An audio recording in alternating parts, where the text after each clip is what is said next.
Now, what do Bill Gates, Elon Musk, Mark Zuckerberg, Barack Obama, and Steven Spielberg have in common, apart from being extremely successful and leaders in their respective fields? They're also self-proclaimed introverts. It's hard to believe. Yeah, that's really hard to believe. There are still many people who associate leadership with those who have extrovert tendencies. In fact, one study by the Harvard Business School found 65% of senior executives felt introverts had less potential for leadership positions. Well, joining us in the studio to challenge those impressions and assumptions are three leaders in their fields who leverage their introvert tendencies. And they are Mervin Yeo, founder of the Introverts Network, entrepreneur Jonathan Chu, and chef Judy Ko. Welcome to the show, guys. Everyone. Thank you. Good morning. Good morning. Mervin, okay, we'll begin with what an introvert really is. What types of characteristics are there, and what are the misconceptions? Yeah, it's actually a spectrum between extroversion to introversion. So if a person says you're 70% introvert, then of course you display more of the introverted characteristics. And the typical ones would be them being shy, socially awkward, sometimes low self-esteem. They don't like to take the stage. They don't like to make presentations, and they tend to hide away from the public eye. They don't want to be leading groups. Yeah, so that's the general. So speaking about being socially awkward and shying away from crowds, I understand you also started the Introverts Society 4 years ago, and you now have 1,700 members. So isn't it kind of at odds that introverts would want to get together and network and interact with one another? Yeah, definitely. That's why they say it's an oxymoron. Yeah. That introverts want to network. So this 1,700 are actually online members. Online. Yeah, online. So of course the online members, but So even so, they are pretty quiet in the group. So there's meetup.com, there's Facebook group. Right. They're also quiet, and so you really need to coerce them, to say something. Yeah, so they're pretty quiet online as well. Oh, okay. All right, Jonathan, you're part of this introvert network. You're an entrepreneur as well. Can you tell us, how does your nature as an introvert led to success in what you do? Well, I think there are negative connotations to being an introvert because we tend not to go out there and be so outgoing and speak out. But I think it's a real gift, because being an introvert means you're typically more introspective.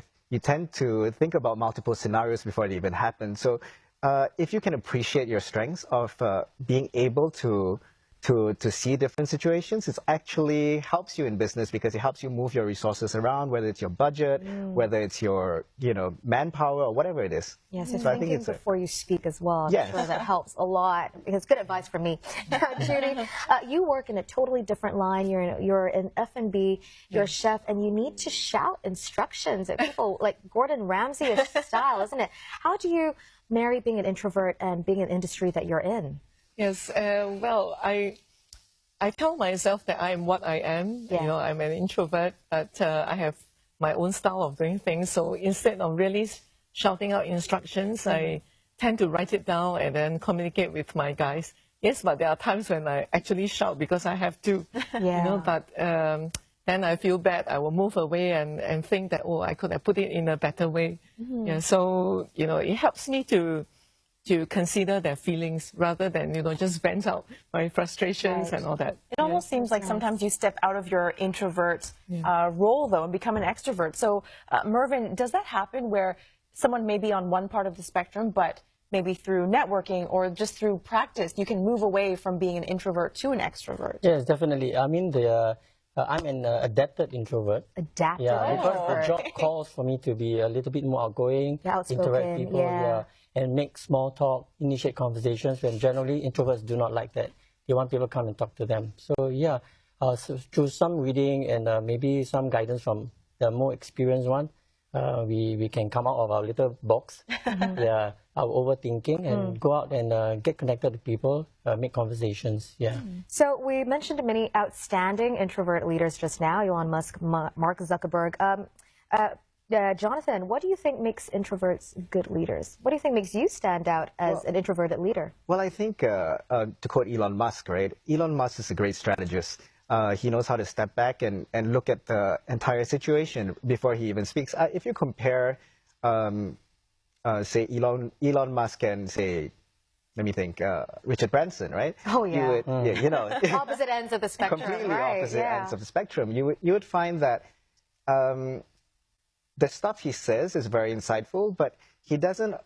Not every presentation is going to be, you know, on point. Right. He does spend a lot of, but the quality of his work is really good. So, so I would say, man, how being an introvert has helped me would be, it's helped me to just take stock of situations before actually moving forward to execute. Judy, for you in the kitchen, what role do your coworkers play in allowing you to maybe be that introvert, but also a leader? Well, the extroverts on my team, they tend to come up with ideas, you know. So as an introverted leader, I just listen to them. I'll throw in my ideas, but I don't really move so quickly. So, you know, I will actually focus and think about all the possible scenarios. Right. Like if we are planning for a big exhibition, I would think, you know, these are the things that could happen. So I have to prepare this. So, you know, I tend to over-prepare rather than under-prepare. So, you know, whereas the extroverts, the salespeople are very important so that they help to sell the things. Yeah. So I guess it's we tend to, you know, weigh the pros and cons a little bit more. Yeah. So every plan is more thought out and better executed in a way. Yeah. I hope so. And but you know, that's why typically introverts make good engineers. Like we build great products, but but you know, we rely on or we partner with extroverts to help us present the product. So to each his own. You guys sound like people I would love to work with because I'm the only extrovert here.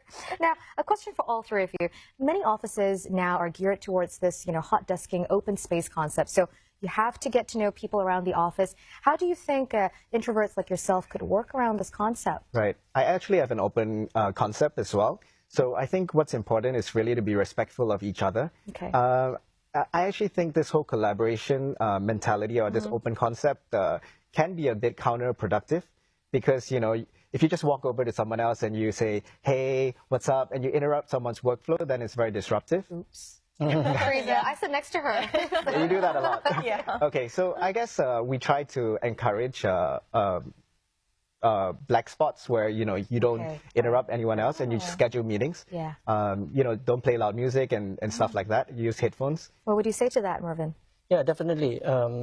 I think if you're a manager with introverts in your team, you need to respect their need for their alone time. Of course. Yeah, because they think a lot. They may take some time to give ideas and all that. They may be slow, but they can be very competent. They're confident, yes. Yeah, so they take some time to give their feedback and offer suggestions. Yeah, so sensitive to the needs of definitely. And so the good manager, I think, would be the ones who can identify who are the likely introverts, not label them, but recognize their strength and weakness, and then try and draw them out, and maybe have one-on-one sessions with them. So that would be the best to draw whatever thoughts they may have. You know, give them time. Very quickly, I'm curious, for someone who's watching who is introverted, who hasn't joined this network, what's one tip you would give them to cultivate their extrovert tendencies? Oh, extrovert tendencies. I think the first thing you need to do is to embrace your introversion. I've met a lot of people who say, oh, I wish I was extrovert, you know. And so the first thing I say is nothing to be embarrassed about. It's not an illness. It's not a label. Once you embrace that, it's because there's too many negative talk about you know, the downside of being introverted. Yeah. So that's the first thing you need to overcome. Just embrace it. Yeah, embrace it. Own it. Love yourself. I'm all about that. Yeah. Thanks so much, Definitely. guys. Thank you. Had so much fun discussing this today. Yeah, that was Mervin Yeo, founder of the Introverts Network, entrepreneur Jonathan Chu, and chef Judy Ko.